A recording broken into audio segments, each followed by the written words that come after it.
pursuant to Governor Baker's March 12th, 2020 order suspending certain provisions of the open meeting law, GL 30A, section 18, and the governor's March 15th, 2020 order imposing strict limitations on the number of people that may gather in one place. This meeting of the Medfield Warrant Committee is being conducted via remote participation. No in-person attendance of members of the public will be permitted, but every effort will be made to ensure the public can adequately access the proceedings as provided for in the order. As a reminder, persons who would like to listen to or view this meeting while in progress may do so by following the instructions on the agenda and the meeting notice. So with that, I am Sharon Tatro. I will call this meeting to order. So I will go around and just say your name and that you are participating remotely. So, all right. So Steve. Steve Callahan, participating remotely. Christine. Christine Barton, participating remotely. Bob. Bob Slaney, participating remotely. Jill. Jill Rafter, participating remotely. Ed. Ed Vazella, participating remotely. Amanda. Amanda Hall, participating remotely. Jeremy. Jeremy Marset, participating remotely. And Mather. Mather Eldred, participating remotely. All right. And I'm Sharon Tatro, if I didn't say it, and I'm also participating remotely. We're being recorded for future viewing pleasure. I think we've covered the specifics. Okay. So I guess before we get going, maybe we can just go around and introduce ourselves to Mather. Mather can introduce since we haven't met all yet, but Scott says wonderful things about you, so I'm sure we all agree.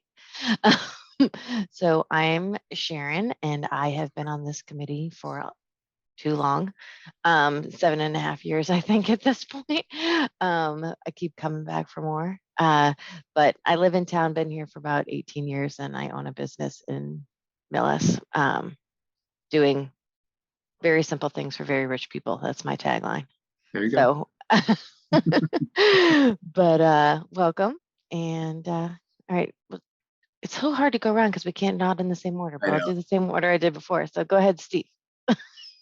Okay. Hi, Mather. Steve Callahan. I'm a fairly new member of the committee.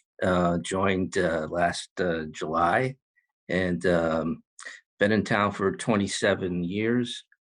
Recently retired, although I have been asked to come back during busy season to help out. So, you're looking forward to working with you. My occupation was I was a CPA and a former auditor for 40 years. All right, Christine. Hi, I'm Christine Barton. I've been on the committee for about 4 years now. Lived in Medfield for 13 plus years. I have two daughters that are in high school. I'm a land use and permitting attorney for a firm called Reamer and Bronstein in Boston. And it's nice to meet you. I'm looking forward to working with you and everyone on this committee. It's a great committee. Oh, great. All right, Bob. I am Bob Slaney, been on the Warrant Committee 4 years. Okay. We're in my 28th year in town, 3 grown children who are living away from home, and looking forward to working with you and the committee. Been a great team. Great. Me too. Jill.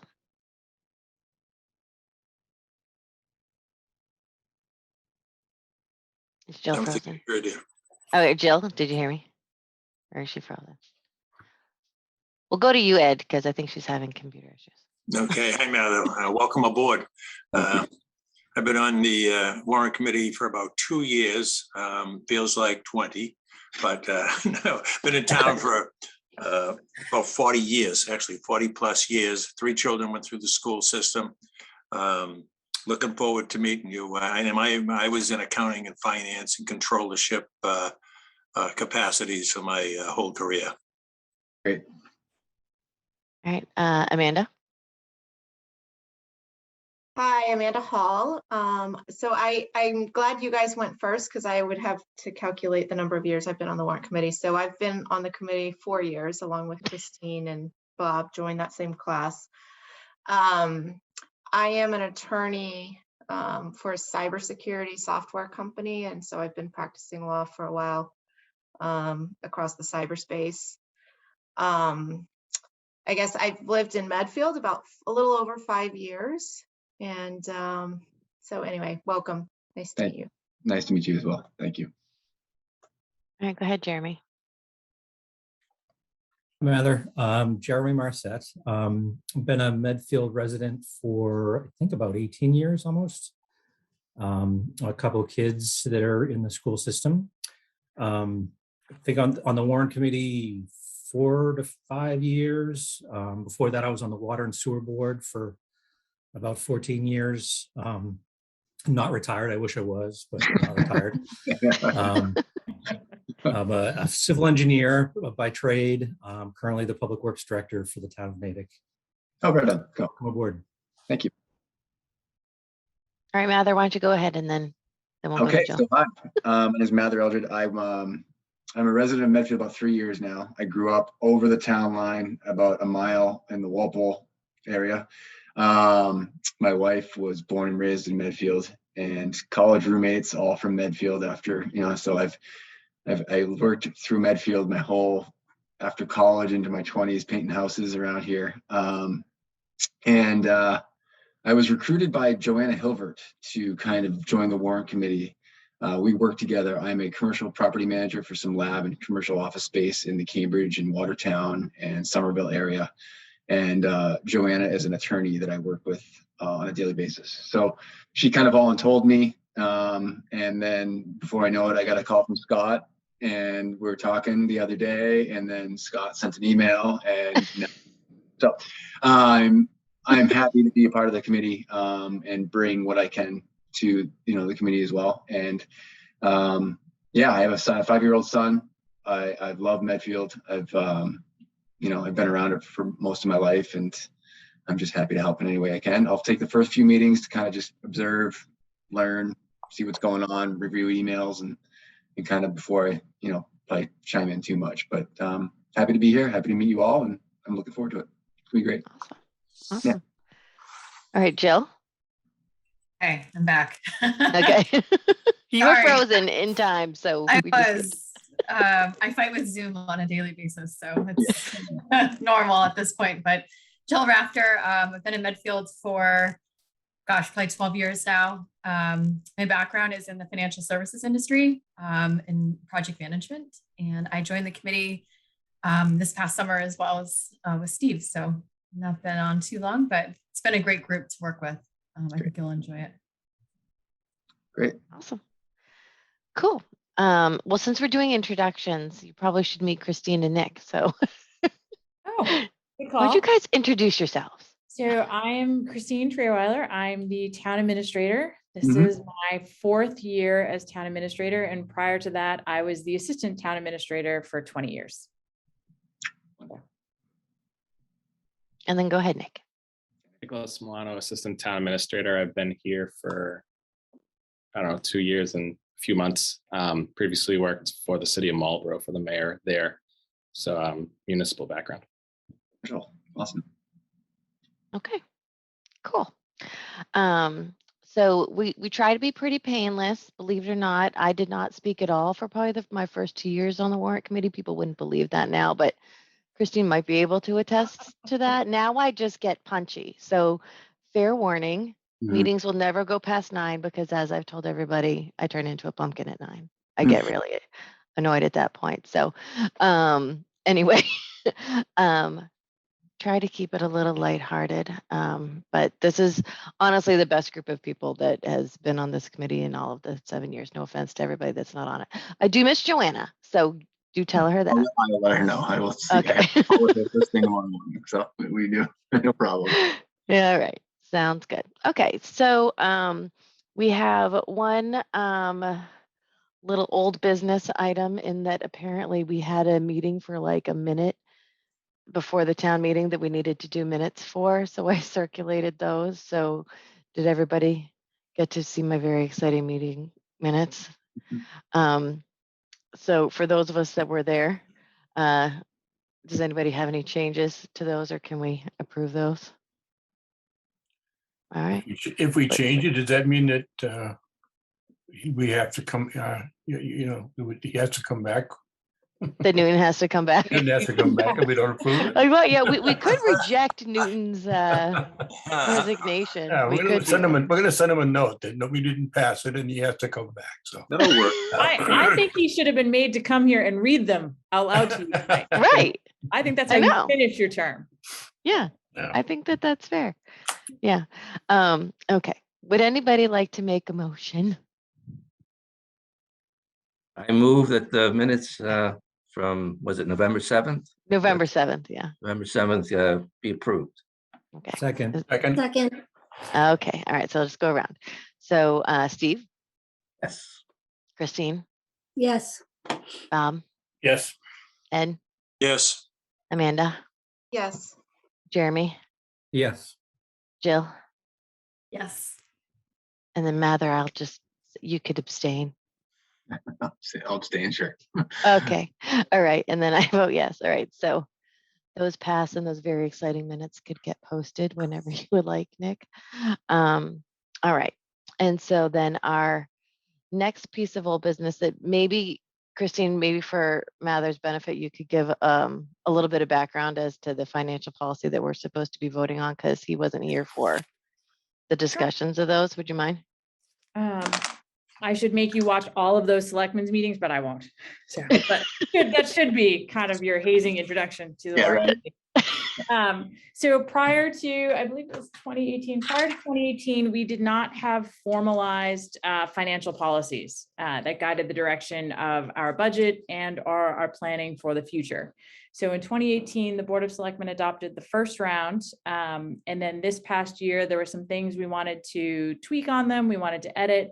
And we went through, I think, 3 or 4 selectmen's meetings updating the financial policies. And they really lay out a plan for how we're going to, well, originally when we wrote them in 2018, it was to withstand some sort of public emergency. We just didn't anticipate that was actually going to happen the next year, basically.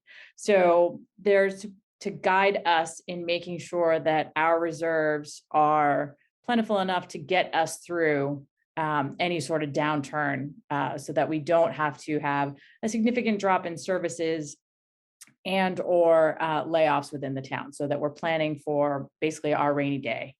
They also lay out our process for instituting a formalized capital plan. And they also lay out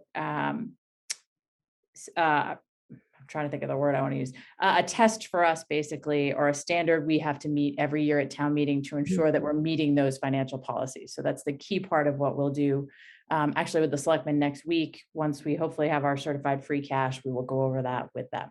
So super quick one. I anticipate that you and I will probably meet with Nick in the next few weeks so that we can kind of bring you up to speed Okay. and answer any questions you may have. So that's just a kind of a really quick introduction to that. Okay. Does anybody have any kind of questions or discussion on the financial policy? I know that we had talked about it. I don't know, it was probably October, maybe. And then we had told them we weren't talking about anything but the school and we ignored it. so it's Kind of not put our too hand up and said, one thing at a time, people. Yes. I just had one question.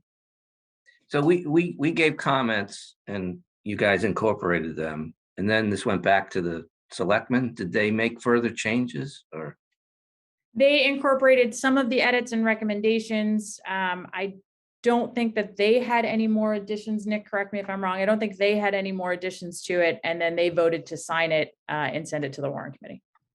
Okay, so we're the holdup now. Okay. We're got it. now the holdup. They're mad at me for not holding another meeting until January, but I put up my hand. Okay. Can I ask a question that I probably asked this back in October, but there's one thing there when we're talking about unforeseen capital projects that had to be done in an emergency because that just weren't foreseen. And the last sentence of the paragraph kind of imposes a penalty on the department that has that happen to them, because it says you can pay for that emergency that could not have been anticipated if funds are available within the capital stabilization funds Those funds may be used to cover the emergency, with the funds to be repaid through the department's operating budget in future years. Now, how could that capital expense ever be, how could it ever impact an operating budget? That most of the budgets are so tight, you couldn't possibly, if you had a major capital project, you wouldn't have a budget the next year. It seems punitive. I don't understand why that's in there. I think I know why it's in there. I could probably give you an example as to why it's in there. I guess, and I'm, what page was that on? Because I don't remember the word emergency in there. Yeah, where was it? That was my question. Yeah, that was my question too. It's capital expenditures, and it's the paragraph just before point 2, which is capital building maintenance plan. Yeah, it's on page 5. Look at the paragraph that comes right before section 2A2. The paragraph starts with items not included within the 5-year capital budget. So I guess I read that. I guess when I read this over this weekend, I kind of skipped over the word emergency, because what it kind of screamed out to me was that they're supposed to put what they need in their 5-year budget. And Sure. if they forget to put something in there and they want it, then there is a penalty for that. That's how I read it. I guess I missed the word emergency, because I was thinking, and Christine, correct me if I'm wrong, like I'm kind of thinking of the van, the Park and Rec Bob. Yeah, that's what I was thinking. I think Right. That's why I think it's there. So like Yeah. 1 year Park and Rec bought a van, but they used their revolving fund and they didn't ask first. And so now that's like a capital asset that Park and Rec has that we didn't have on our radar screen, that we had to have this other van. And so now like replacing that van someday is going to have to come out of this, and maintaining that van like that. When I read this example, I just went Park and Rec van, like is what was in my head. It looked like it was something in response to something that happened in the past, but you take That let's say 100% happened. Let's say a water pipe bursts and there's a major flood at the library and they have to replace something big, really big. It couldn't have been foreseen. It's a capital item, has to be repaired, and their budget's going to be impacted in future years because that happened. It doesn't make sense to me. Well, to me, that doesn't make sense either, but that I think would be covered by insurance and is not necessarily like a new capital purchase, but. Yeah, I know what you're saying, Ed, but I don't think it pertains to that situation, but I know what you're trying to get at. But maybe it should say, should be the funds may be used to cover the emergency, with the funds to be maybe with future capital budgets for that department to be adjusted. Yeah, we'll take that paragraph and go back and review. I remember, Ed, when you made that comment to me, and I thought we had incorporated your changes into that and talked to the selectmen about it, but let me go back and take another look at that. okay, I had another one on the it's paragraph in capital budget. It's paragraph 1 to the 3rd paragraph. In that last sentence, the paragraph begins with the 5-year capital budget shall include all, goes on and on and on. And number 6 is other items with a useful life of 5 years or more and costing more than $25,000. Now, when we say other items, that can be either singular or collectively. So you can have a singular item worth more than $25,000 that should be capitalized, or collectively. For instance, let's say you were buying 50 computers or desks or something that individually only cost, $700 or $500, but when you buy them all, it's over $25,000, and that's a capital item that can be capitalized as well. So should we put in either singularly or collectively with a use of life of 5 or more years? So just adding a few words. We can bring that back to the selectmen.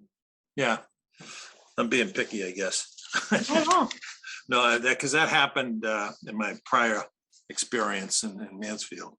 I think that was it. What's the limit? Has it always been 25,000? That's kind It of like. was, it was lower than that, but I think 2018, we set it at 25,000. But originally, when we first started working with the capital plan, it used to be 5,000. And then we Okay. raised it to 25. Okay. Seems high, but I was gonna say, do you think it should be a different number, Jill?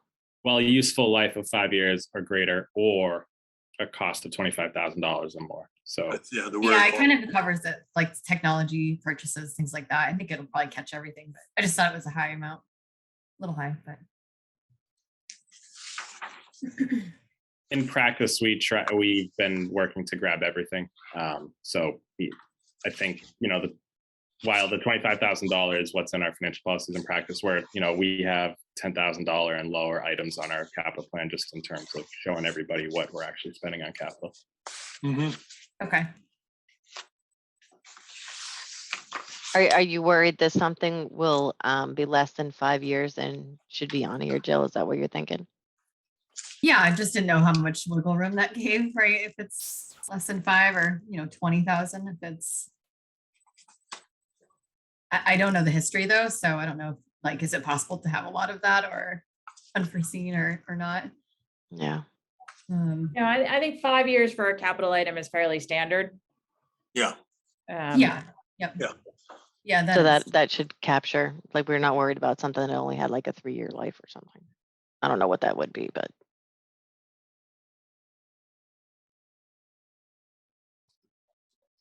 I don't know. Full. Yeah. Well, and for instance, Ed, I don't think that the plow truck that caught on fire in the school parking lot falls Oh. into the emergency. But can we talk about that for a minute? Yes, we can, sure. So we had a school vehicle catch on fire while plowing on Friday. So. My I don't have- understanding is it's 17 years old. The It's, truck. yes. I'm pretty sure that was on the list of vehicles that we kept on denying over the years, isn't it? That may have been brought to my attention. Yes. Painfully. But Yeah, the good may- news is insurance might get us a new truck. Insurance has been discussed, and our call firefighters had a great time on Friday. And luckily enough, the person driving, who is totally fine, by the way, I should have led with that, is completely fine, but happens to also be a call firefighter. So that's who you want in a truck when it starts on fire. So that was good. So Where was it? down at Wheelock. Yeah, in the parking lot. Did you So watch it after from your this, house, Jill? I'll send you some pictures and some video. I didn't, so I wasn't home, but I got a phone call from my mother-in-law, like, there's a car on fire near your house. Yeah. Like, oh God, okay. I know. I have to Yeah, tell you, I saw- whoever they had paint the logo on the side of the truck, that's like the only thing left on the paint was the actual logo. There you Who go. said Medfield School Department. So whoever they did that did some great work. Okay. Yeah, I got a text from Christine with a truck on fire, but then I did see Jeff had posted it. Yes. Yeah. And I did see that he got a couple of comments on his Twitter about looks like you have to put that in the capital budget. It was actually kind of funny. Yeah. I'm amused. Okay. So then it sounds like that maybe you're going to bring these couple comments to the selectmen and we can vote on it next time?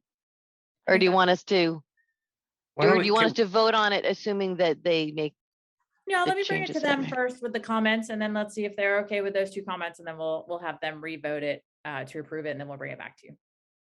okay. Yep. Did you have something else, Steve? Nope. Okay. All right. Well, I'll deal with the wrath of Marcucci that we didn't vote for it again. You could note to Mike that under the reserves, the select board are supposed to certify that the prior year's budget meets the financial policies when the certified free cash comes I in think in they December. aren't they going to do that? That is actually on the agenda for next Tuesday. Thank you for stealing Wow. my notes for later, Jeremy. That's on the agenda for Tuesday. We're hoping we have our free cash certification before that. So Okay. we'll Cool. be planning on doing that either meeting in January. But yes, we're all looking forward to that. Sorry, Sharon, you don't have anything for Mike. I know. I tell you. Okay, all right. So the next thing on the agenda was budget assignments. So I sent that out to everybody this weekend. Does anybody have any kind of like comments or questions, or are they unhappy with what they got? Mather, we try to break everybody new in on those ones, so you get to basically hang out with Christine. Okay. Sounds good. Not a problem. Okay. And so Sharon, just one comment on land use.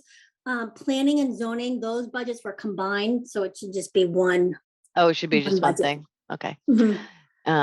Yeah, this format was created by Mike Pastori a few years ago. I think it actually was probably your first year, Christine, or like the next one when he started calling me director of numbers. Yeah, it sounds familiar. Yeah.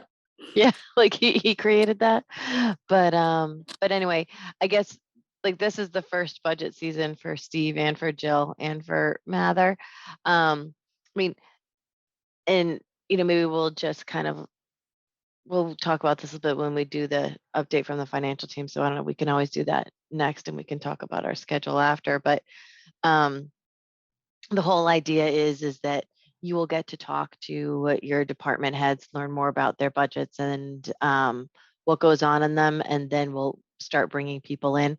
Why don't we just kind of jump into Christine and Nick, what you guys have to say, because then you'll probably do a better job of explaining as to what you've kind of told department heads we'll do for a process this year. Okay. So actually, I have a couple of announcements I want to send your way. I know Joy's on the meeting. I just wanted to let you all know that Joy, our town accountant, is going to be retiring at the end of the fiscal year. So I'm very sad to be losing an important member of my financial team, but looking forward to one last go around on the budget cycle. I wish for her sake and my sake, it was not a COVID budget again, but we'll get through it. It's fine. The annual town meeting warrants opened in December, and we are slated to close that at the last meeting in January, which I believe is the 25th. So if there's anything the warrant committee was interested in terms of submitting articles or something that anybody reached out to them about, just give Nick and I a call. On Tuesday, we are going to present preliminary budget information at the selectmen's meeting. We'll be discussing our revenue projections. Like I just mentioned, we're waiting for our final approval for free cash. We'll be discussing our initial takes on the budget, what our goal is on the town side, and what we're looking to restore. As you know, we cut several positions a couple of years ago, and we're going to be looking to restore at least 2 of those. Just to let you know, Sharon and Jeremy obviously know from the capital budget, but we put our capital budget on pause.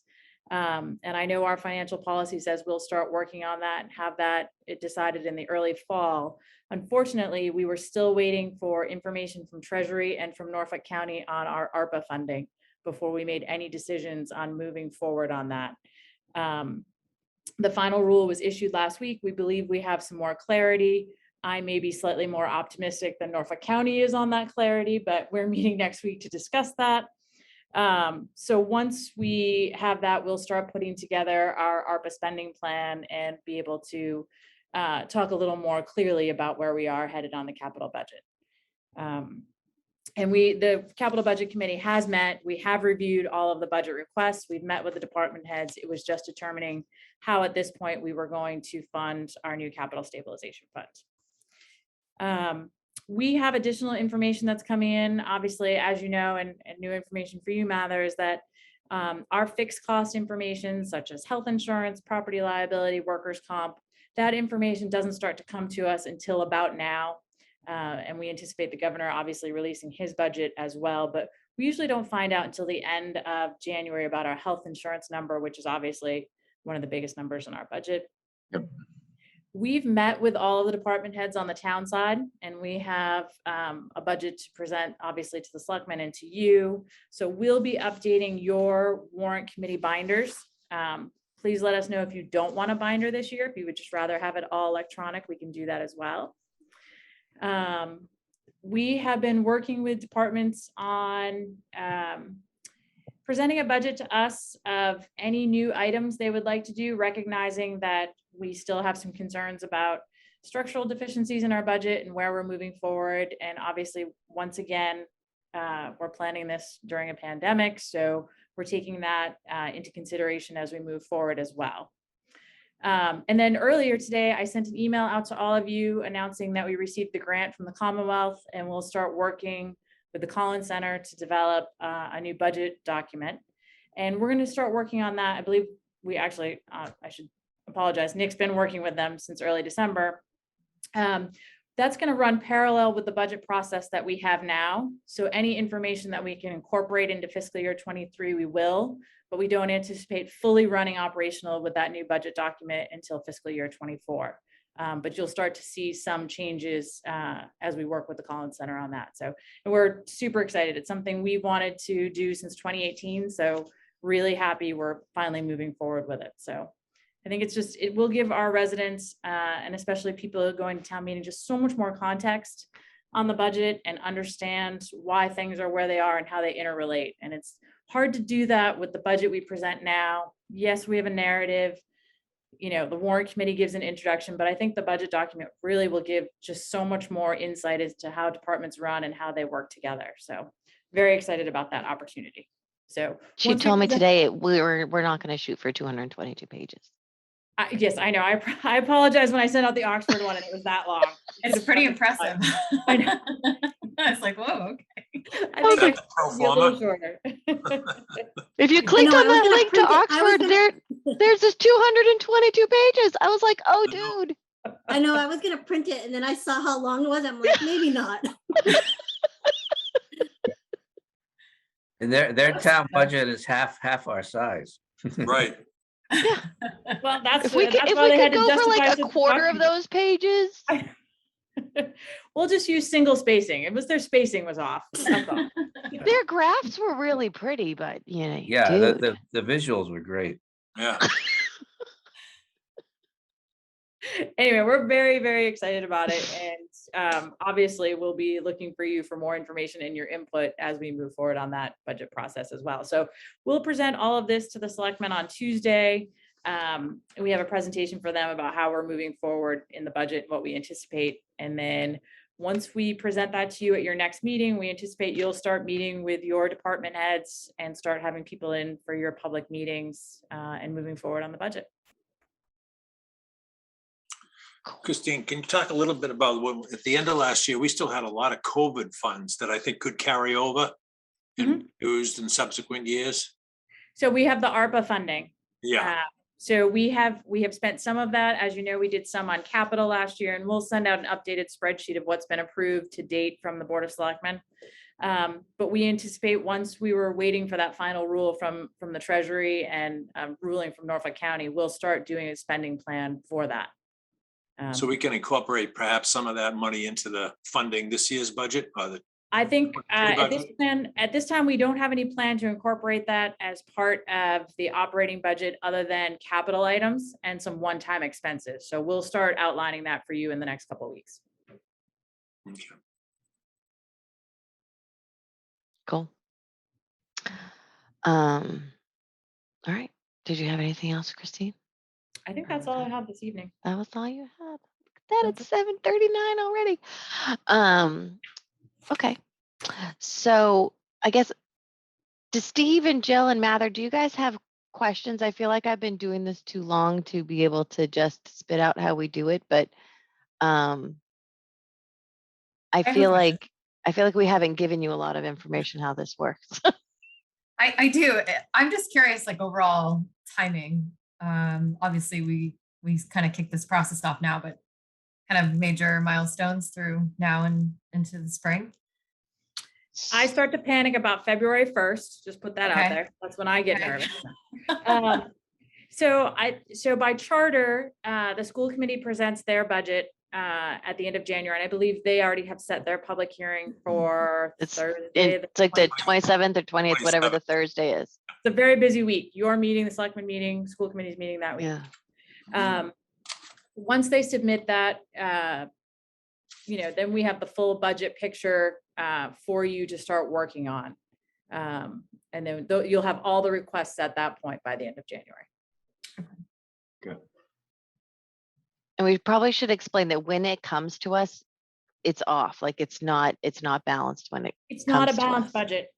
Per the charter, the selectmen are responsible for, and through the town administrator, compiling the budgetary requests that have been given to them. And then we give those to the warrant committee. And then the warrant committee, it becomes your budget to be presented at town meeting, to be a balanced budget presented at town meeting. So we spend, I would say, between the end of January and probably mid-March, working on where we can balance that budget. And that will be looking at what we can use the ARPA funding for one-time expenses, where we can use revolving funds, trying best to make that happen. And then try and get as close as we can before we have any discussion of an override. But it's way too early in the process to start talking about that. Right. And then that's where, like, so when we get this budget from Christine and everything, and you'll get the detail on the budgets too. So you would then, make an appointment to go do a conversation, a Zoom or whatever with your department head to understand it more. Because if their budget is just flat with what it was last year and they're not really asking for anything more, they don't have to necessarily come and talk to us unless you think that it would be helpful for that. I feel like every year we probably always talk to the police chief, we always talk to the fire chief, we always talk to Mo, like the big budgets, and the schools will come also, but the other ones, it really it depends on what they want and what they have going on, as to whether or not we want to spend time, because it might be okay that you've met with them and you're just going to come and present and talk about that budget. That may be enough. And so kind of like leave that up to each one of you to decide whether or not you think that they need to come and talk to all of us as a group. And we'll flag when we send that budget over to you, there'll be a series of notes with the budget explaining why there's an increase or decrease, what that increase is. So you'll see that, and then you'll know, once you meet with your department head, you'll know what that increase is for and why they're asking for that. So that'll give you a little more context as well.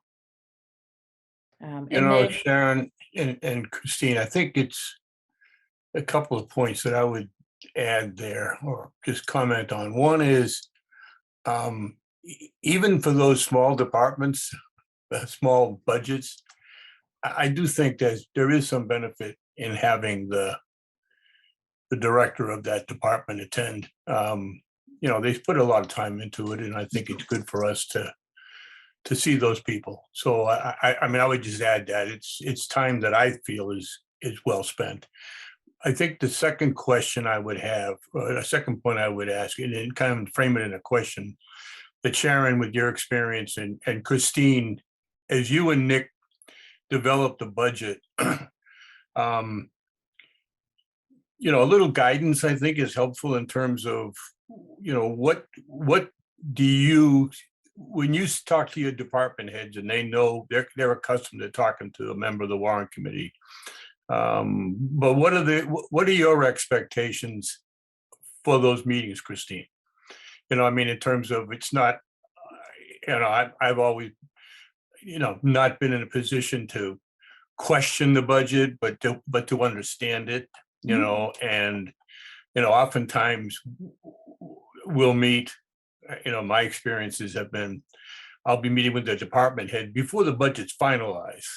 And, we may go in, and I think in prior years, and, those of us who've been on it for a couple of years know, sometimes we go in with a gap, and it's not the role, I've never seen it as my role to get a department to close the gap, as it were, as more to, what I'm saying? Because I think that's something that you as the administrator in your departments, you're working that, you've given them guidance, so perhaps, when we get your budget in the past, you've said, this is the guidance I've given. We're not to go, to the flat, or it's going to be this. So I'll stop talking, but I think some clarity there might be helpful even for me now, and maybe perhaps the new folks as well. I think that's a very important point, in that the role of the warrant committee and first meeting with their department head is to understand their budget. Some of them, you might be meeting with a department head and you have no idea what that budget is. Like, for example, the sealer of weights and measures, which is probably the smallest budget we have in town, but And I tried to cut it once. I know you did. I know. $5,000 for stickers. Why do we need the stickers? And then we had to have some conversation about like, might be a good idea to make sure the gas pumps work right. I did try to cut it. It might be a state law, but what, it's fine. Yeah. And for her penance, they made her chairperson. Yeah, seriously, $5,000 for stickers. They're really nice stickers.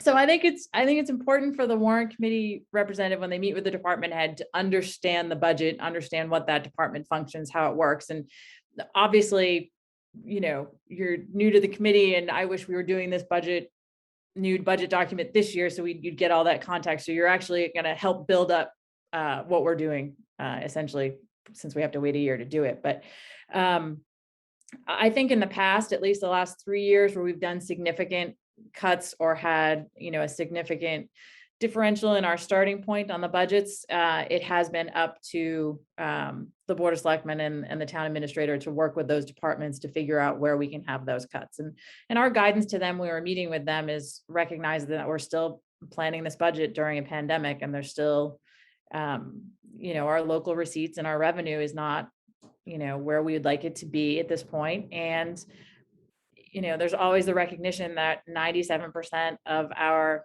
budget revenue is on the taxpayers, not on the commercial side. So all of those, are points that we talk with the department heads when we meet with them. But recognizing, and I'm sure, Jeremy, you're seeing this in Natick, recognizing that this is going to be the third budget within COVID and department heads are anxious to start new programs and projects and they have these great ideas. And I think you're probably going to hear some of them explain those to you of things they'd like to get moving on where we may have said, wait a year, let's hold off. You're going to probably hear them make a pitch to start working on those. Maybe you wanted to know. And I think that the value of that is, by each of us getting an understanding of the departments that we're overseeing, it helps the whole group put context into the total number.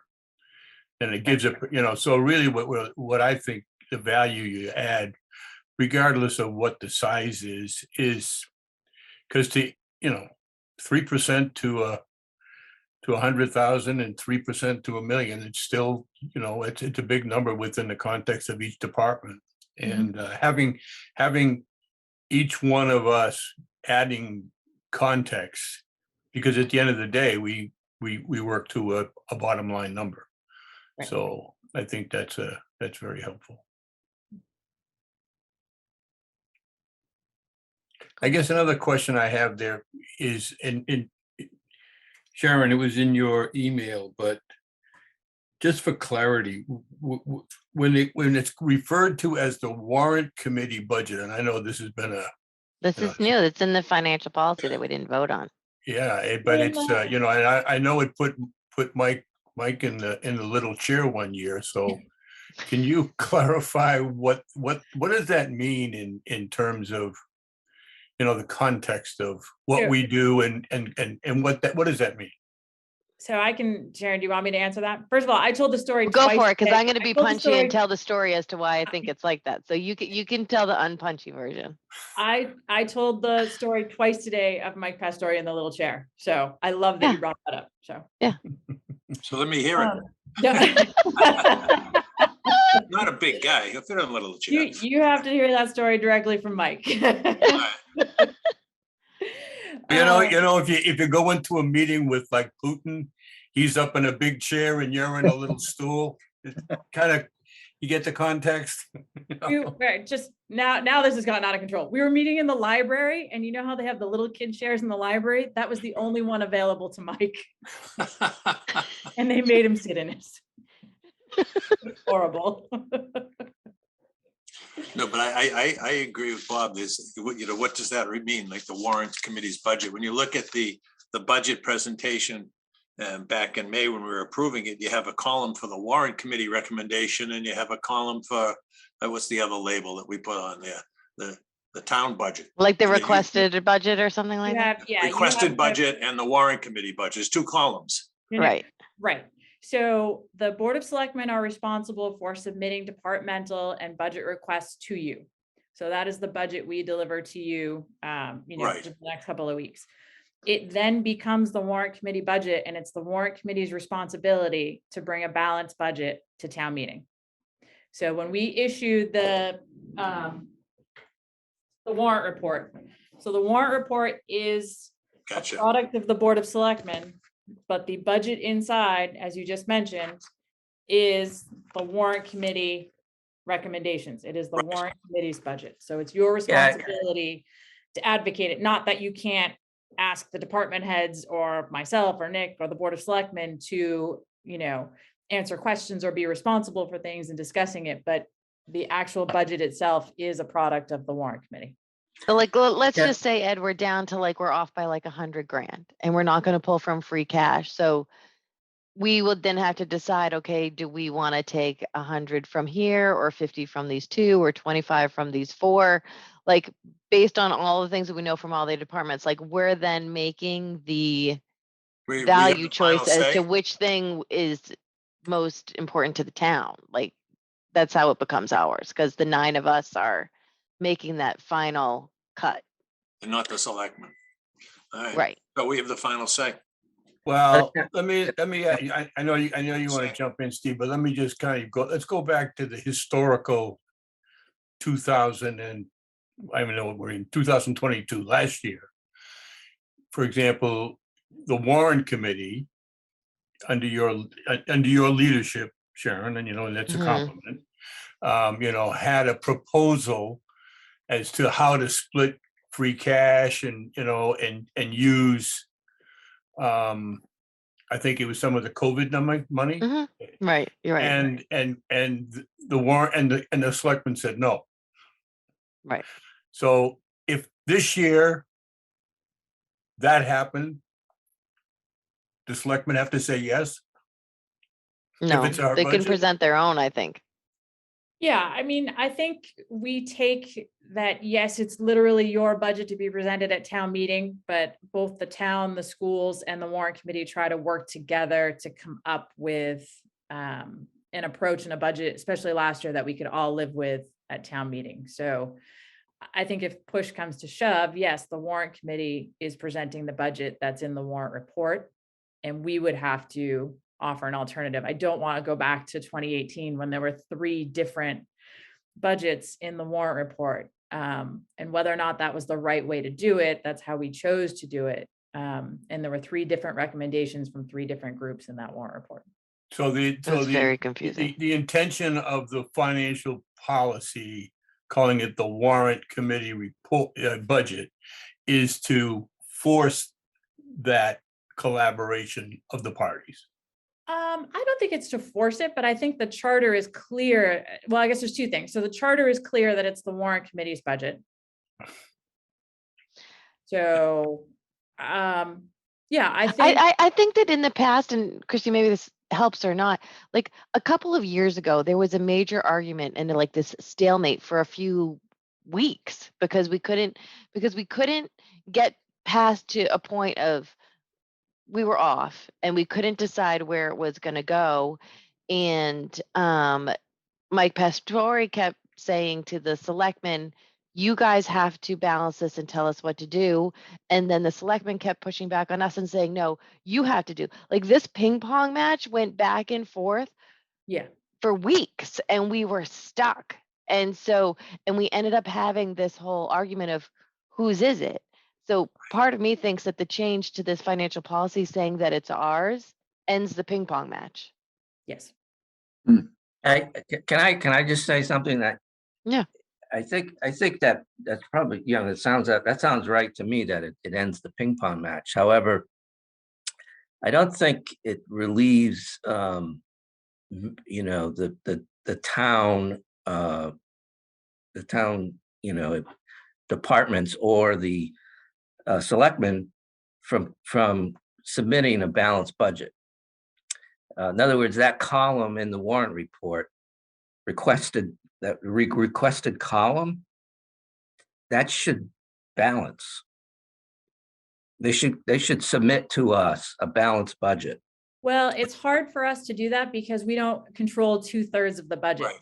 That's So not- I can only submit to you the budgets which are under the Board of Selectmen's control, which is not the school committee. So I don't know what a balanced budget will be until after they've submitted their budget and we figure out where we are. Right. I don't know what that will be yet when we submit that. But does it balance? here- Does that column always balance in the warrant report?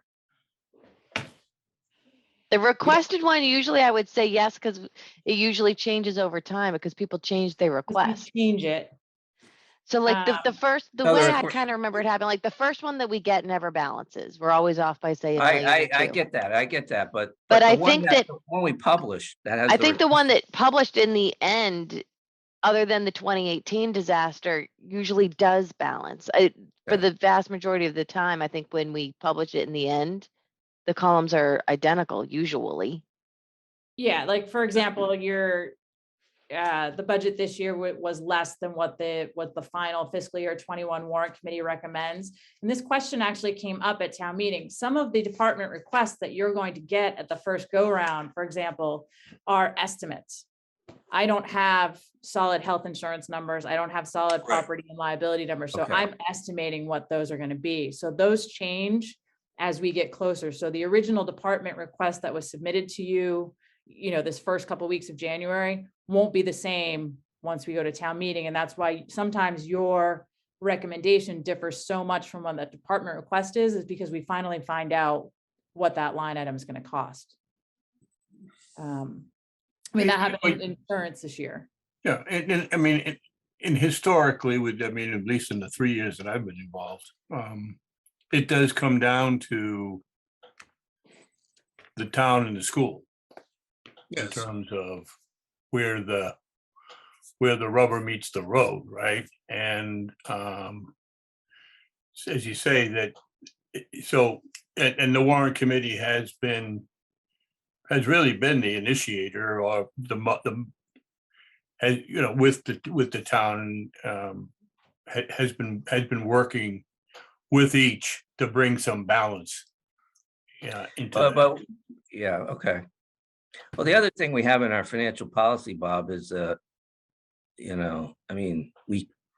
we can't vote on a budget unless it balances, right? So if someone has an alternative budget, it has to balance and it has to meet our financial policies.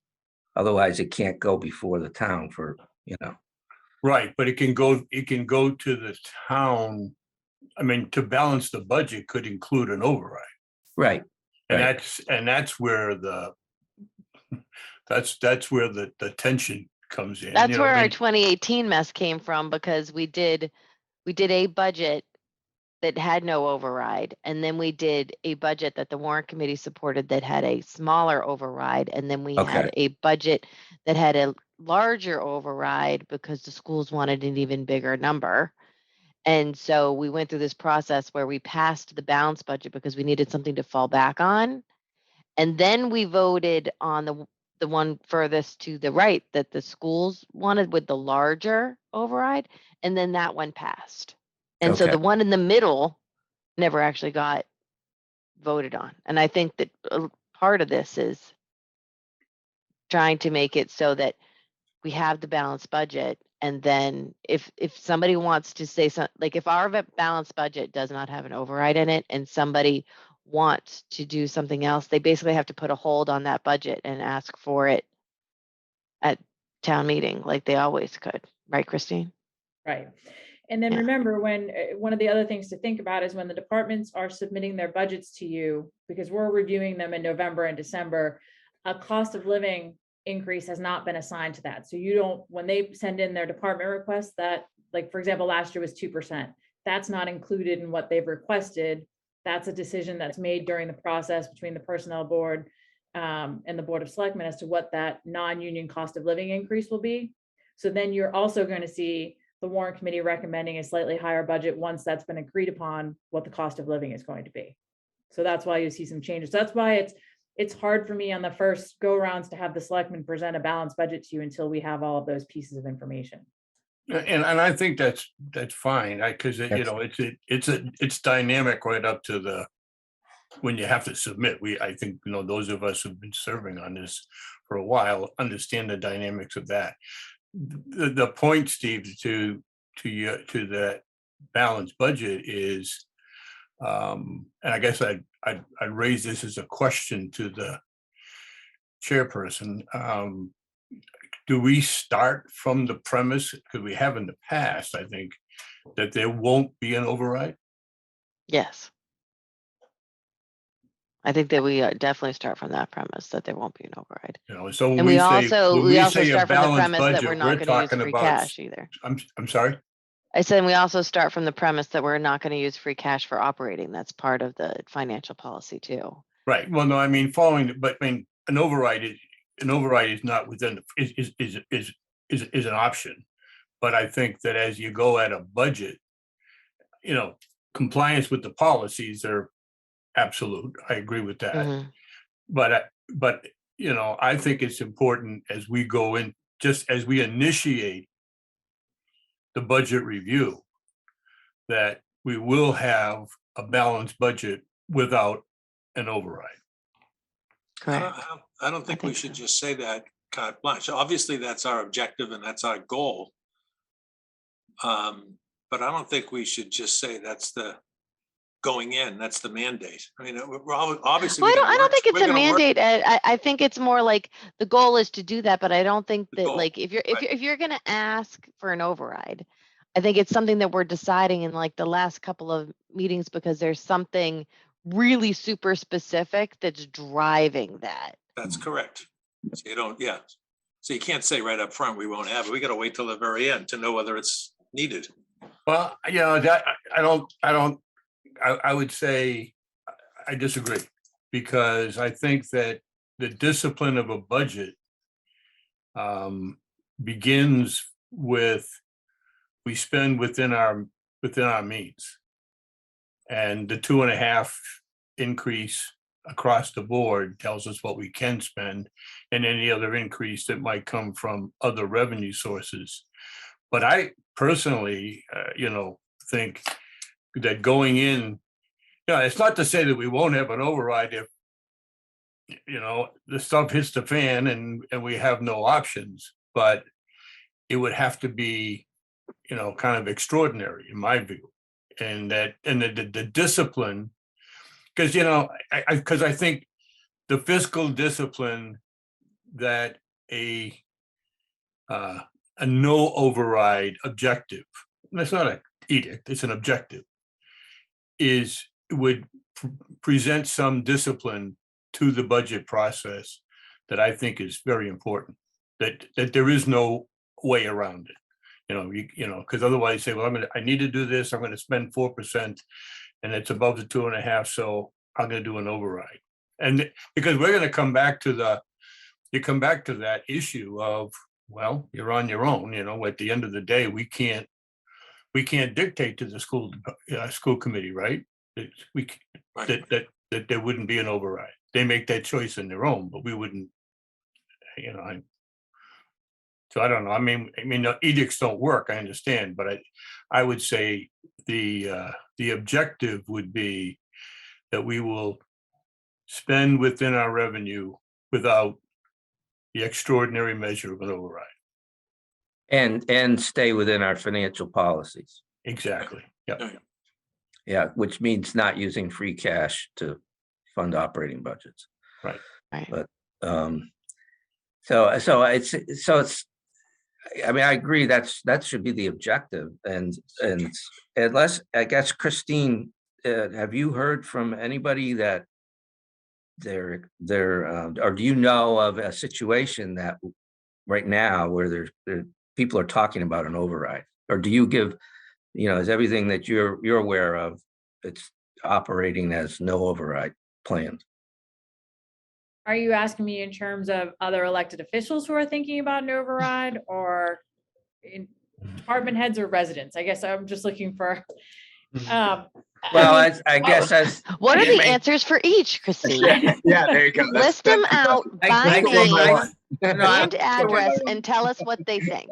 No, I think, well, let's put it this way. I think it's important for this committee to know about if if a planned override becomes what you think to be, a serious discussion, we should know yes, about. I would obviously disclose that to you. I don't, the Board of Selectmen have not seen the first pass of the budget yet. That's why I need to present the information that I have next week to them before I release it to you. I don't think that the Board of Selectmen would favor an override. I have not specifically asked them, but nobody has given me an indication that that's what they would be anticipating. I think they have been very strong in the last few years, particularly since we put the financial policy in place, that they would like us to be living within the revenue and understanding that that revenue is becoming more and more limited to us, that they don't want to see an override. I have not spoken to anybody else. I don't think anybody has, after the fall we had, I don't know about you guys, it was kind of busy. But after the fall we had, I don't think anybody has an appetite right now for an override. I think we all need to really work together to make this fiscal year 23 budget process work well. And I think we did a good job last year of really sitting down and trying to work out, compared to the prior year, trying to work out those budget differences and figure out what we could live with and what we couldn't going forward, recognizing that we're in a pandemic. Plenty of our residents have either lost their jobs or had their jobs cut. It's not something we want to bring to the voters at this point. Obviously, I'm speaking from my opinion and not speaking for the Board of Selectmen. Well, and let me ask you this, Christine, because we talked about this because, for me, the context of the budget is so important. The first is the fiscal discipline that it reflects, but also, and I know Steve's been a big advocate of this, and I think I've seen in the notes, the forecast. Yep. Because a big consideration. Having, speaking of the fall, and what we experienced with the school vote, there is no appetite for undocumented, spending and the like. So Absolutely. it seems to me that, voting for an override, which requires a vote at a town meeting, would say, in the context of what we've seen so this year, there would be no appetite for it, not, from the citizens. And I think my responsibility in looking at this budget is to acknowledge and appreciate that, because future spending requirements will, at some point, increase our spending. So an override on the operations with the knowledge that long-term, not even long-term, 3 to 5 years, let's say, is going to require an increase. We have to be even more diligent in our fiscal responsibilities. And I think, if you go back and look at the minutes, probably starting in 2018 or 2019, we've had repeated discussions just before COVID that we were trying to address the structural deficiencies in our budget. We know that when we present the budget to you, I can tell you, I'm going to give you my department requests. It's going to be in excess of what we're pulling in revenue. That's the part that we needed to address, and we were preparing to address when COVID hit and kind of put everything, a stop to trying to address that. That wasn't something we could take on at that point. And we've been able to work through with the CARES money and now the ARPA money that we've been given, but those are one-time funds that are not here for the duration of this budget. By the time we get to 2025, we're going to have to address it before we get there, but that's when we're really going to have to start to make some harder decisions about our revenues and our expenditures. We're not going to have a lot of those other available funds to fund some of these projects, such as the capital stabilization fund that we've been trying to do. Right. And I'll just toss out there that it's part of why this free cash thing is in there on the policy about the fact that we don't use it for operating, because if you think about it, if you pull out of free cash to pay for something that's a recurring operating item, it's like doing an override without doing the override, because how are you going to fund it again the next year? And so that's why, like, when we talk about the free cash, because I think that, I mean, when we ended it last year, we had said we were okay with pulling some extra because we knew we were going to have extra free cash. So I think we can probably just assume that when Christine and Nick come back and they tell us what the free cash number is, I'm going to guess it's higher than it was the year before. I don't think it went down. It's probably going to be up. So, like, people are probably going to request that we use free cash for operating. And I think we just have to be steadfast on that's a no. Because if we have extra free cash, we should be doing stuff like paying in OPEB and putting more money into stabilization and, you know, Right. buying a new truck because the other one burned and we need to be able to plow. Like there are going to be specific, like, one-time things, like whether that's transfers to other reserves or be doing an item that is not going to reoccur. Like, I Yeah. think those are the kinds of things we're talking about for free cash. And I think we've been trying, and I think we've been very successful. I think last year we were less than 239,000 in our use of free cash to balance the budget. Whereas 4 years prior to that, we were closer to 1.9 It was million. always over $1 million for the first several years that I was. And that was just to balance the operating budget. Balanced. That was not what we were using, to buy a fire truck here or to do a little bit of capital here. That was strictly just to balance the budget and not deal with the differential because we were trying to avoid an override. But that has not done us any favors. One, in terms of our long-term planning, it depleted our reserves. We weren't able to, enter the pandemic where I think we wanted to be.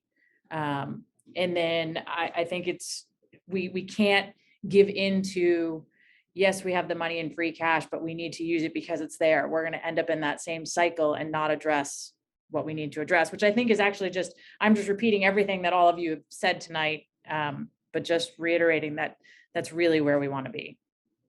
Yeah, 100% agree. 100% agree. And just so just a last statement I'll make is that, for the benefit of the folks who are new here, that, throwing out a lot of problems and a lot of issues and a lot of new concepts, but I will tell you, the quality of the information that Nick and Christine provide, in the, just in terms of the analysis that they provide, the transparency, and again, the flexibility of working with numbers, we're kind of real time with Nick. He'll make adjustments and input, as on real time. So I would say that as you look at it, as you see, you'll see the information that comes from Nick and Christine is really terrific, and they're always open to working with us. So I don't want people to think that we're looking around underneath rocks and everything. We don't have to do that. The information that's provided, is my experience, has been terrific and continues to get better. So thank you for that. Now I owe Bob coffee tomorrow. And Mather, I know you're new. The first time I heard the word free cash, I got confused. It's not free. No. Yeah. So just because you don't have the benefit of having your binders in front of you, one of the things we do when we start to give that information to you is we will put together information from the Department of Revenue, which summarizes exactly what free cash is, what they recommend you use free cash for. So you'll have that background, and we'll make sure that you have all of that information. And if you have any questions, you have our cell phone numbers, 6 o'clock in the morning, you can't figure out why we're here. Just text us. Cool.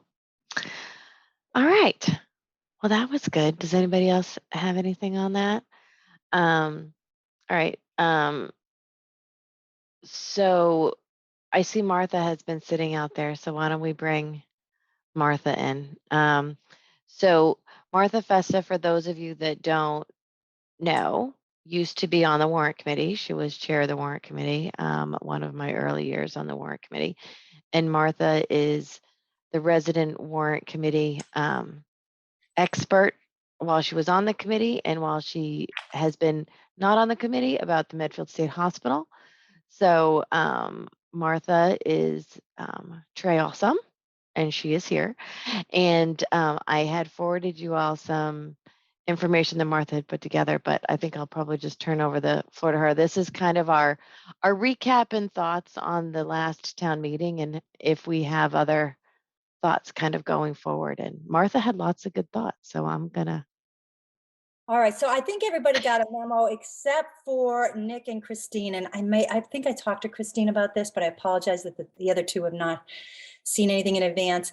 I came away, not just from this past town meeting, but from previous town meetings, with an unease about people presenting financials that were their own version of the numbers.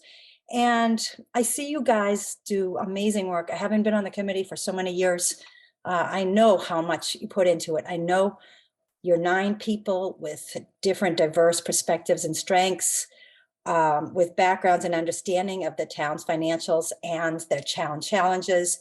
And you operate as our finance committee to objectively review financials and maximize the accuracy of project costs and the impacts to the town citizens. So the work that you've done is very credible. I get peer review is a word that we use a lot these days in the COVID world, and understanding that when data comes up, it's got to be peer reviewed, or else you're really not sure of the quality or the accuracy of it. And I see you folks as being the peer review for financials, whether they be for the budgets or for special projects, and you do a terrific job.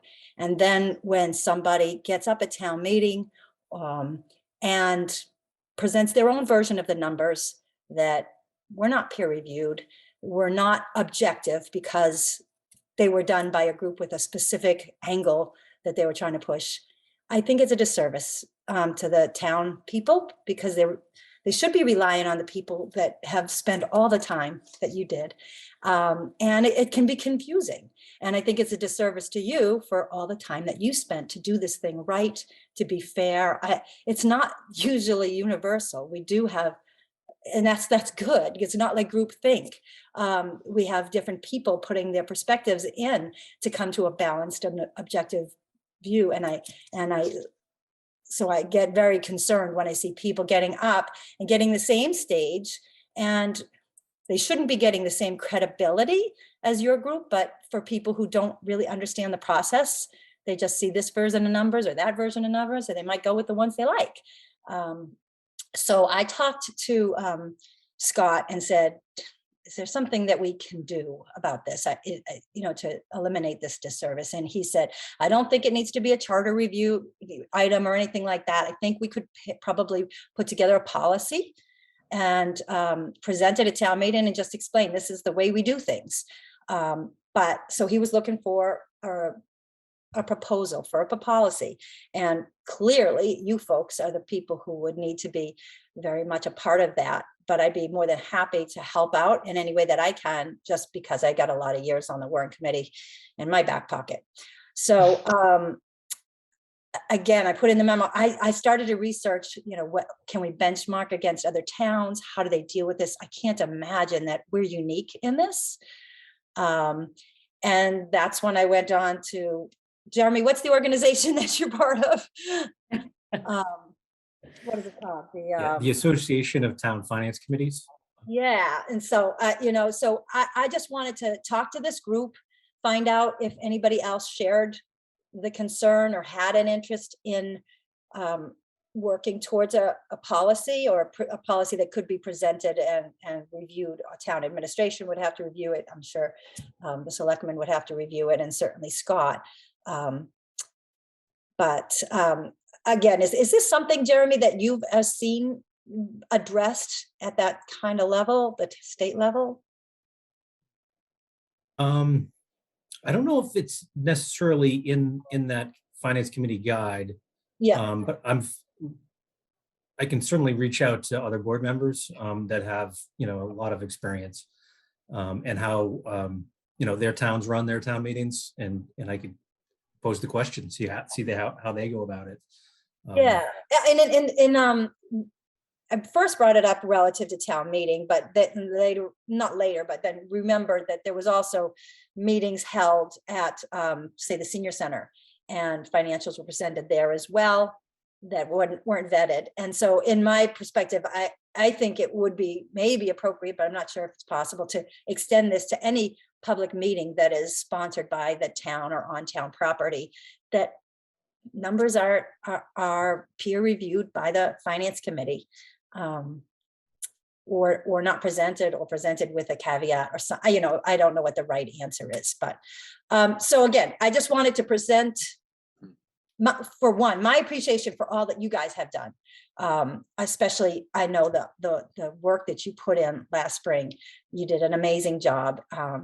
And I'd like to see that recognized and not dissipated by numbers that are not peer reviewed. And in any way that I can help, I'd be happy to be involved. But I guess I'm going to lay it out there and say, are others also interested in doing something like this?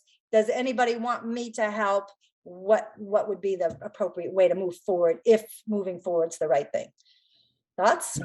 I just, one thing for context, there is differences in the way that a representative town meeting can function. Yeah. And a open town meeting, and the way that some communities have, you know, they plan on having multiple nights of town meeting. Yeah. So I know in the experience I have in Natick, that if somebody does present some sort of financial information, it's put on, that item's put on hold, and it's then brought back to their finance committee for vetting, and then brought back to town meeting at a later night.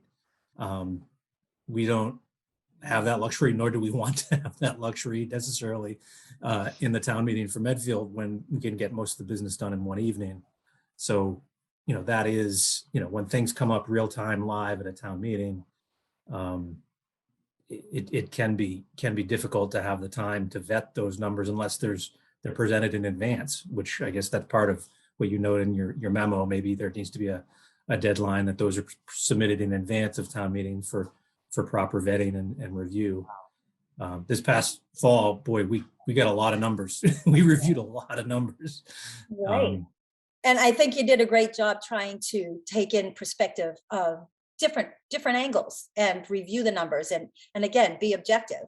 And I found it disappointing that with all that effort that I saw that was made to objectively take in lots of different perspectives, there still were some, you know, last minute numbers thrown out there. So obviously Natick is dealing with it, and they have a capacity that we don't in our current setup. But that's good. So there's got to be other towns who just have one day town meetings that maybe have an approach. Certainly, yeah. I mean, I know other board members are in similar communities like Bolton and others that you know have an open town meeting, and they try to have their business conducted in one evening. So I'm sure this is not unique, and I'm happy to do a little poll of the board members to see if there's anything out there that we might be able to use as a sample. I think that would be a good start. Other thoughts? I mean, again, all right, so I'm just making the assumption that you guys would be interested in moving forward on this. Is that the case, just by nods of heads or fingers, or? Well, this is, you know, one of the things that, and Martha, I appreciate your work on, and, you know, your comments, and that when we had a meeting with the, you know, one of our 14 meetings of open sessions, and Scott was a participant at that, and he talked about having an open forum. And it was in the context of the petition for the Ashland model and the like, but it opened up a broad discussion of conducting a town meeting. And Scott at that time, I haven't talked to him about this since, but he talked about planning to have an open forum for discussion of the conduct of a town meeting in Medfield in 2022, you know, in a more modern environment, you know, and it's a lot of host of issues. And I don't know where that stands right now. Christine, I don't know if there's any discussion on that, but that was one of the things that Scott had said at that meeting to folks. And I think this is one of the issues, but I think it's a broader issue of how do we conduct town meetings in the 2022 era. I guess, for lack of a better term. And I think this is one of the points that, you know, given it, you know, what I don't know what a quick solution is, but yeah, having some vetting of information, you know, with the realization that, you know, most of the minds are made up when they come to the town meeting. So that's another piece of it, you know, but I think it would be important to have an open discussion for the town on the conduct of the town meeting, and this would be one of the items. That's my input. I talked to Scott similarly, and he did mention there were several different things. There was people who were proponents of letting people vote from home, and there's like a big broad scope, but some of those items would clearly require charter changes. Am I right on this, Christine? Well, some of those, even with charter changes, are not allowed. Okay. So, Yeah, so, you know, so we're bound by the confines of not only our own charter, but what's allowed under the law.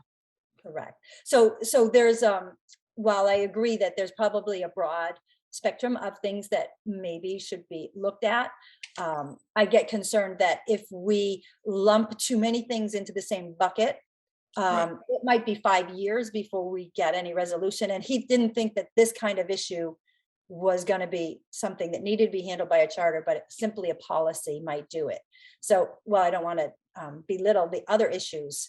I also get concerned about bundling too much into one place and not being able to move forward. That's And I think, I guess, just for clarification purposes, I mean, the moderator runs town meeting, right, Christine? So like when we talk about a policy, it's like recommending a policy that Scott would then choose to use or not use. Exactly. Is It would correct? not, the warrant committee doesn't control the conduct at town meeting. So if So it's Scott kind of like a wants- recommendation, You'd be making more of like a recommendation that he could choose Yeah. to make a policy of his own, but we're not saying you have to do this or you're. right. And it dead wouldn't be your policy, it would just be a it would recommendation. be a recommendation for a policy that he would implement. Correct. That is what Right. he Yeah. that's what he suggested. But I mean, go ahead. I just wanted to make it clear that you're not looking to limit people speaking at town meeting. So I think that just to make that clarification. Yeah, and again, those of you that didn't see my comments to him as well, where I don't want to in any way take away from the rights of the individuals that are not on boards. They have good ideas, but just, you know, to make sure that any financials that go up were peer reviewed objectively and they don't confuse the town meeting members, because certainly new and different ideas can come in from the outside. But financials, that's a little tricky because they can be misleading if they don't get peer reviewed. Yeah, I mean, No, I would Sorry. I would certainly agree, you know, with Martha's proposal here, and I would say I think that, you know, at a minimum, well, I mean, so I guess the best thing would be that they have that before they get presented, that there's an opportunity by this committee to peer See it. review them. But if that can't occur, at a minimum, like Scott collected presentations 2-3 days before the town meeting. He had a deadline for submitting the presentations. He could have shared that with the town. He could have put them up on a website. We all could have seen ahead of the town meeting what was going to get presented, and people could see our presentation. So, you know, all presentations. Yeah, that would have been given a better opportunity for peer review, but I'm not sure that would have eliminated confusion about Right. numbers. Yeah, I agree. The Credible. confusion, you know, it's difficult to do that analysis in the moment, you know, when someone puts up a slide that uses a per square foot number from 2020, and there's been 8% inflation between the PSR numbers and the final schematic design numbers, and they don't disclose that or try to adjust for that. That's causing unnecessary confusion. So. And again, and it may have all done in all the best intentions, but at the same time, I think perhaps another way to look at it would be is if people didn't agree with the numbers that that were peer reviewed by the warrant committee, they would specifically say what they didn't agree with, where there was an error from their perspective, and point to that. So you weren't redoing everything. But yeah, anyway, there's probably several ways to skin the cat, and I don't know what's going to be correct. I just Yeah, I totally get your point, Martha, and I do really like the point, because I guess for me, like sitting where we were sitting, Scott had said, I'm going to give you the opportunity to speak after everybody speaks. If you see something that you want to correct, or you have an issue, or you want to clarify, whatever that may be. And, when he had kind of said that in advance, I'm like, that's great. I welcome that opportunity. But then when you're sitting there in the moment, when somebody gives a presentation and you're like, oh my gosh, I need like a half an hour to like look this up and whatnot, like you don't have that time. So the best we could do is say, we haven't seen this before, but here's, one thing that we had seen, but like you don't really have the opportunity to prepare for that. So I think that we have to walk a line of freedom of speech, that people are going to say what they want to say. Now, if they want to, I guess I would go at it as if someone's going to give a presentation and there is a deadline for those presentations, that if we're going to be given a chance on the floor to be able to say something about that, whether we agree with it or disagree with it, we should have the privy of seeing the presentation before that moment. And then we get to at least see the presentation. And then if we're going to meet, like, let's just say Scott has to get them 3 days before town meeting, whatever that may be. Like, if we know that there's presentations coming, we could schedule a meeting of us the day before to be able to talk about it, to figure out what it is we want to say, rather than us passing a note down the thing being like, which thing do you want one of us to say? Like that, it became really hard to do that, because you want to be able to go and talk to somebody who might be sitting 5 chairs down, that might be the more of the expert on that, but you can't do that in that moment. And so being able to at least get a copy of the presentation so that you have an idea of what it is you may want to say, I think would be helpful, because we're not gonna be able to change what people say. No, I don't, yeah, or you could maybe, can I just say, I don't want to focus on just the last town meeting. Okay, I'm thinking in terms of continuous. Oh, no, yeah, it's happened at other town meetings too. Yeah. Like at the hospital meeting, there was. Right. Getting up, and so it's the hospital meeting, the I don't ALS wanna meeting, point like it to one happened. incident and say this was why this happened, or this it isn't.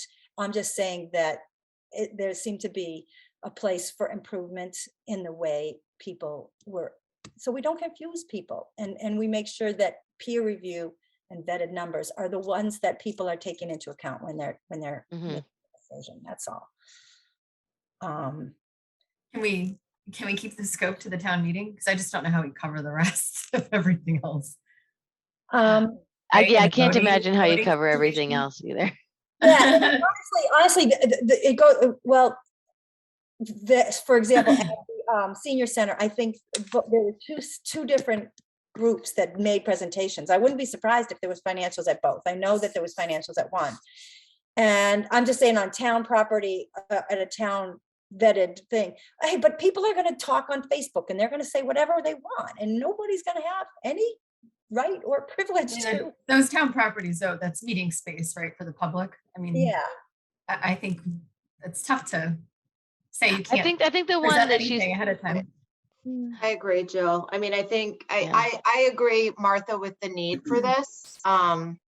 Because if you look at the amount of time that we spend just to understand numbers and to get context, to have somebody present in 2 minutes, you're right. There's way more that needs to be vetted. I would hope that some of this comes to the warrant committee, in fact, before that, because I think we gave a lot of folks an opportunity to come in and speak and present, right? So I think in an ideal world, this would be a good forum, right, to kind of do some assessment and analysis. But I agree. I also agree with Jill that I don't want to be so far that I don't want to be viewed as controlling the message, right? And so I think that's a nuance.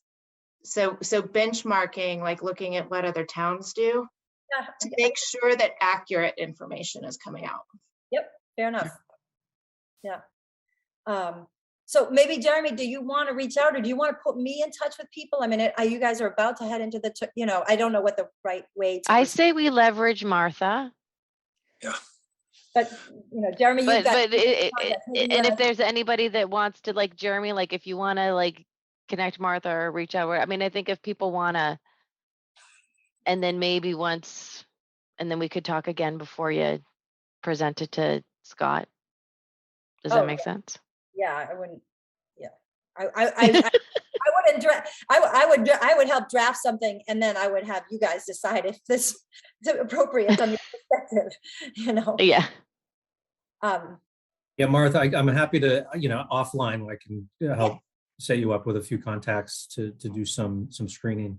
One of the documents that I know Scott as a moderator uses to run town meeting is a document that the Massachusetts Moderators Association puts together. It's called Town Meeting Time.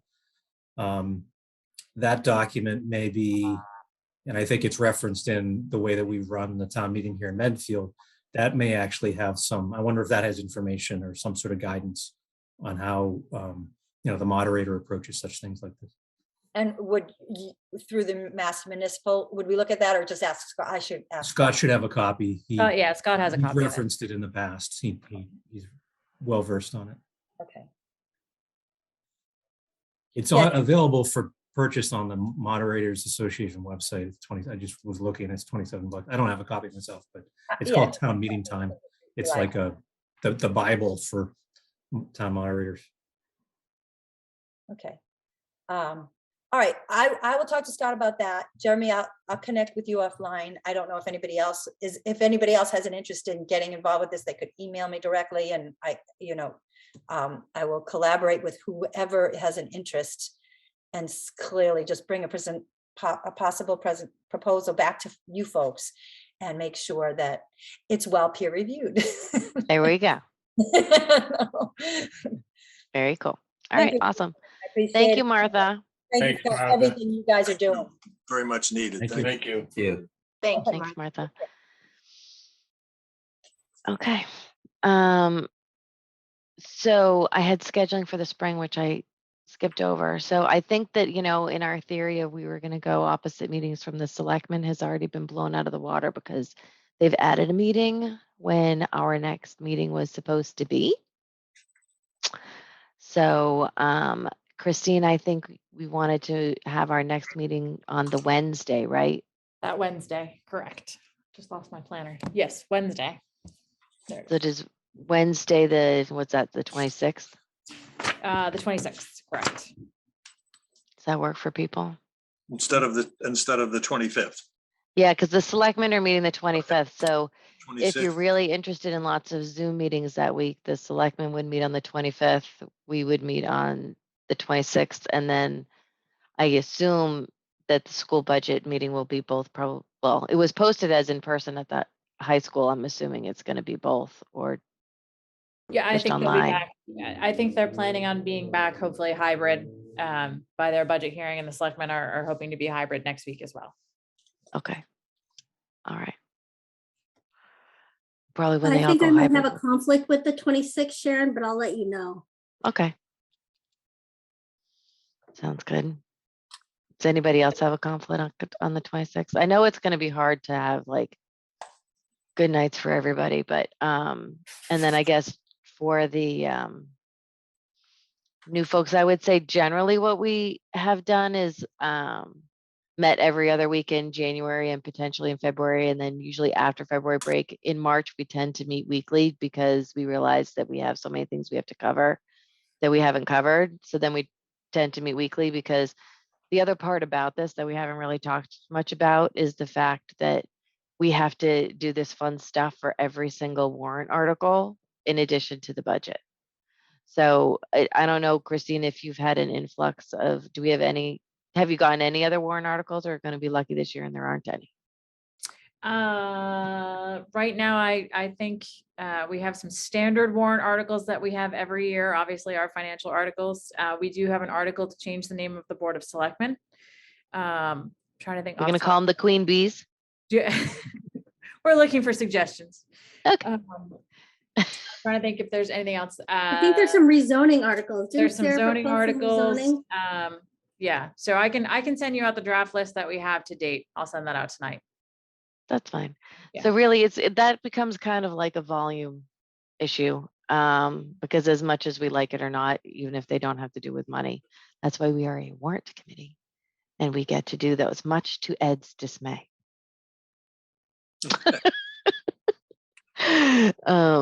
So I'm anyway, glad we're having all of these conversations today and not in March. see? Right, exactly. Yeah. So unfortunately, Christine's going to bring us a list and it's going to have, 20 odd things on it. And then we're each going to get a few and have to research them. So we'll kind of cross that bridge. But also to a timing issue, I mean, I would say that so town meeting is, I guess it's now the first weekend or first Monday in May, right? It's not April anymore. So I like to work back from when Christine has to go to print, because I would like to go to print the end of March. Okay. So we're just assume we're going to meet every week in March. Yeah. Yeah. Because it's better for everybody if we have voted on as much as possible by then. I really I forced us to do the budget before it went to print last year. And if you're going to go to print the end of March, it's really going to be tight. Yeah. I'm still good with that. But I'll look at the calendar. I apologize. I didn't look at it for tonight. I will count back from the date of town meeting and give you your date for your warrant hearing. Why don't we set the date for that and then we'll go forward. And then we'll go backwards. So what was the cutoff for warrant submission? Is it January? End of January? I'm sorry, what'd you say? The warrant hearing has to be held 30 days, at least 30 days before town meeting. Okay. Before we go to print, you present in a public hearing and review the budget and the warrant articles. If anybody in the public would like to sway the warrant committee and take public input on those specific items, they can talk to you about their concerns. It's usually a lot less eventful than the one that we did before the last time. I think I remember you saying that. And what It's about usually incredibly boring. I read the warrant and then I say how we voted. There's a recording of it. It will put anybody to sleep from last year. Okay. Did anybody come last year? I think Well, because it was on Zoom. Oh, okay. It was on Zoom. And so somehow I got voted to read every single one. I actually think I got through it pretty fast, though. I have to say. I think it was. Because usually when we do it in person, so if you were the one that was in charge of that article, so say it was a zoning thing and Christine did it, she would read it and then she would say how we voted. And then when we did it on Zoom, somehow I got elected to just read the whole thing. And, pretty much the rest of you could just shut off your videos and fall asleep. Well, I did that for a half an hour. But in general, the department's heads have to come, right? Or they get in trouble. Correct. Yeah. So we do have an audience because it's part of the department head's job responsibility that they have to come and listen to us. I do get some excuse notes, but. Yeah. And what about new article submission? Is there a deadline for that? That is the last meeting. So the January 25th, the selectmen had preliminary. Yes. Okay, that's that. Yeah. Okay. So we asked. So at least when we meet on the 26th, we should know volume size. We'll know the list. Yes. Okay. Yeah. That's good. Yeah. That's not to say they won't reopen it if there's something that comes in that was unanticipated. Sure. That's happened before, but we would like to get it done have them by the end of January so that you have sufficient time to review them. Last year, I think we let them come in through mid-February, and that was just too late to give everybody a chance to review. So we'll have. Yeah, it was. Yeah. Do you anticipate that there will be any action regarding the state hospital at the Springtown meeting? No. I think the selectmen have been very clear that they would not take the state hospital up at the annual town meeting. It deserves its own special meeting. So I don't have a date for that yet. Thanks. But I 4th of think July. I think we can comfortably say we're going to get through this budget process with probably not having to do both at the same time. Let's hope for that. Sounds good. Okay, so I'll just send a doodle poll around for February, March, just to kind of get an idea. I know that people have different standing meetings and conflicts, so if we need to, we can bounce around between a couple of different days, just so that if you have to miss one, you have to miss one. Let's not worry too much about that, because these are recorded. You can always catch up.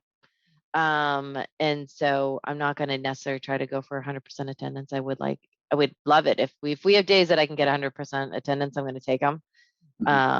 Otherwise we'll just do what we can do, because it is kind of like, it's a short push, because if we're going to try to get all the articles and the budgets done by the end of March, I think you can we may end up doing, I guess I would just assume we're going to do at least 2 meetings in February, maybe 3. We will skip vacation week. And then I think I just assume we're going to meet every week in March, and then maybe a couple in April. Like, it really will depend on what we have left. And we had at a time, like, we would just do them just to get like a 5-10 minute update from Christine and Nick as to what was going on or if anything was changing. So we may do that leading up to town meeting, just have a couple of short ones. So that's that. Does anybody have anything else? It's 14 minutes before I turn into a pumpkin. Okay. Well, Mather, I hope we didn't scare you away. Absolutely not. No, it's very interesting. So Okay, cool. You're going to learn more about this town than you ever wanted to know. And some. But I actually find it interesting. That's what keeps me coming back, I guess. Yeah. So, plus all these people are cool to hang out with, so it's all good. All righty. Okay. Well then, Bob likes to make his favorite motion of the evening. Motion to adjourn. I missed that. I know. Okay. So Steve. can I steal? I'm going to Yes, steal that yes. one. I'm going to steal that one. Okay. Meetings I go to. All right, Christine, Yes. Bob, Yes. Ed, Yes. Jeremy, Yes. Mather, Yes. Jill, Yes. Amanda, Yes. and I vote yes. And it's very nice to see you all. He will. See you in Likewise. 2 Wednesdays. Good to see everybody. Yeah. Ciao. Good. Everyone. Uh,